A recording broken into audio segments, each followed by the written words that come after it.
అమలు కాలేదు. మేము ఆ రోజుల్లో అసెంబ్లీలో అడిగితే తొందరపడుతున్నారన్నారు. మేమేం తొందరపడలే కదా. ఇప్పుడు మీరన్న 100 రోజుల్లో చేయకుండా ఈ రాష్ట్ర ప్రజల్ని కాంగ్రెస్ పార్టీ మోసం చేసింది అని చెప్పి ఇవాళ ప్రధాన ప్రతిపక్షంగా మేము ఎత్తి చూపడం మా బాధ్యత. రైతుల విషయంలో ఏ ఒక్క హామీ అమలు చేయలేదు. వీళ్ళు ఏం రాసింది రైతులకు? ఇందులో రెండవది, మొదటిదేమో 2500 మోసం, రెండవది రైతు భరోసా పేరిట 3 హామీలు ఇచ్చారు రైతులకు.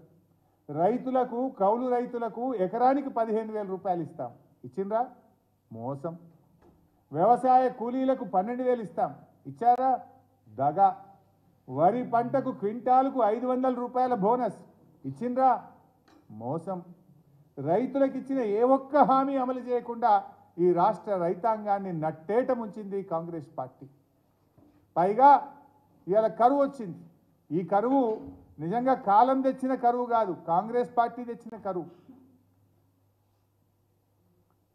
అంటే ఇవాళ మేనిఫెస్టోలో మీరు ఏవైతే చెప్పినరో ఏ ఒక్కటి కూడా అమలు చేయకుండా ఈ రాష్ట్ర ప్రజలను, ముఖ్యంగా ఈ రాష్ట్రంలో ముఖ్యమైన వాళ్ళు ఎవరు?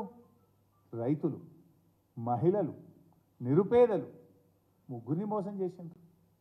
రైతులకు ఇచ్చిన ఏ ఒక్క హామీ అమలు చేయలేదు. మహిళలకు ఇస్తామన్న 2,500 ఇవ్వలేదు. నిరుపేదలు, పెన్షన్ మీద బతికేటువంటి వృద్ధులు, వితంతువులు, వికలాంగులను కూడా మోసం చేసింది. ప్రధానమైన 3 వర్గాలను కాంగ్రెస్ పార్టీ మోసం చేసింది. ప్రధానమైన హామీలన్నీ అమలు చేయకుండా బాండ్ పేపర్లు పంచి నోటరీలు రాసిచ్చి ఈ రాష్ట్ర ప్రజల్ని మోసం చేసిన కాంగ్రెస్ పార్టీకి తప్పకుండా రాష్ట్ర ప్రజలు గుణపాఠం చెప్తారు. రేవంత్ రెడ్డి గారు ఎక్కడో అన్నారు, నా పాలన చూసి 3 నెలల నా పాలన చూసి ఓటేయండి అన్నారు. ఎస్, తప్పకుండా మేము కూడా అదే కోరుతున్నాం. 100 రోజుల్లో అమలు చేస్తామన్న హామీలను అమలు చేయకుండా రేవంత్ రెడ్డి గారు, కాంగ్రెస్ ప్రభుత్వం మోసానికి రేపు పార్లమెంట్ ఎన్నికల్లో రాష్ట్ర ప్రజలు తీర్పునియాలని మేము కూడా కోరుతా ఉన్నాం. ఇవాళ మేనిఫెస్టోలో దయచేసి మీరు కూడా ప్రజల ముందు పెట్టండి, మీడియాను కూడా మేము కోరుతా ఉన్నాం. వైట్ పేపర్స్ ప్రజల ముందు పెట్టండి. Let people take a decision. ఇలా మేనిఫెస్టోలో చాప్టర్ 1 పేజ్ నెంబర్ 5 ముఖ్యమంత్రి గారి కార్యాలయంలో ప్రతిరోజు ప్రజా దర్బార్ అమలైందా? మోసం. చాప్టర్ 3 పేజ్ నెంబర్ 7 కాంగ్రెస్ ప్రభుత్వం ఏర్పడిన వెంటనే 2 లక్షల రుణమాఫీ అయిందా? మొండి చేయి చూపింది కాంగ్రెస్. పేజ్ నెంబర్ 17 గొల్ల కుర్మలకు 100 రోజుల్లో 2వ దశ గొర్రెల పంపిణీ, మోసం. పేజ్ నెంబర్ 25 రేషన్ కార్డులలో మేము రాగానే ఇక నుండి సన్న బియ్యం ఇస్తాం, సన్న బియ్యం ఇచ్చిందా ఎవరికన్నా? మోసం. పేజ్ నెంబర్ 26 ప్రభుత్వ ఉద్యోగులకు పెండింగ్లో ఉన్న 3 డిఏలను తక్షణమే చెల్లిస్తాం, తక్షణమే చెల్లిస్తాం.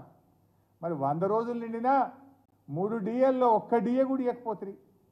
మొన్న ఉద్యోగ ఉపాధ్యాయులతో ముఖ్యమంత్రి గారు స్వయంగా సమావేశం పెట్టి క్యాబినెట్లో మీ డిఏ మీద నిర్ణయం తీసుకుంటామని ఊరిస్తిరి. క్యాబినెట్లో సప్పుడు లేకపోయాయి. ఇవాళ 4 డిఏలు ఉపాధ్యాయ ఉద్యోగులకు పెండింగ్లో ఉన్నాయి.